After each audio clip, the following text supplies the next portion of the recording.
ازيكم؟ النهارده الفيديو بتاعنا سنه اولى مطبخ من الالف للياء. عندي حله سخنه فيها معلقتين سمنه ويسخنوا كويس قوي، وانزل باللحمه اللي عندي.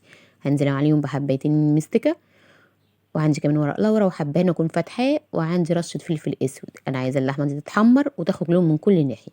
اقلب واحمر كويس. انزل بقى عندي بطماطم وبصل، ومش هنزل بجزر مع اللحمه بصراحه، ما بحبوش، بحب مع الفراخ اكتر. انزل عليهم بميه سخنه واغطيهم واسيبهم بقى على نار هاديه يستووا براحتهم. مش هحط ملح في الاول، بعد غلوتين.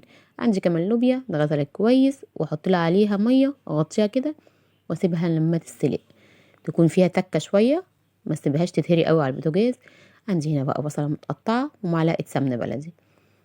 انا لغايه افضل اقلب فيها لغايه البصل ده ما يبتدي ان هو ياخد لون فاتح، ما يتحمرش.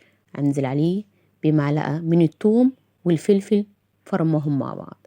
والثوم والفلفل هنا بيودي اللوبيا في حته تانية خالص. كوبايتين صلصه طماطم ومعلقه سكر صغيره واسيبهم يتسبكوا. انزل عندي باللوبيا اللي اتسرقت عندي شويه 90%، وانزل عليهم بكوبايتين من الشوربه واحط لهم بهارات مشكله. وبس كده خلاص. عندي هنا بقى حله ثانيه، معلقتين سمنه كبار ومعلقه من الزيت، وانزل عليهم بكوبايتين من الشعريه وثلاث كوبايات من الرز.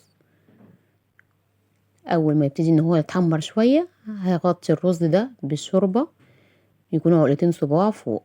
عندي بقى اللحمه معلقتين سمنه وهرجيهم رشه من الفلفل الاسود واحمرهم، بس مش قوي، بس يكون اهم حاجه تكون الطاسه سخنه كويس. وده كان فيديو النهارده، يا رب يكون عجبكم. سلام يا قمر. لا سلام ايه، انزلي حطي لايك ومتابعه لصفحتي لو حابه يوصلك كل فيديوهاتي. سلام.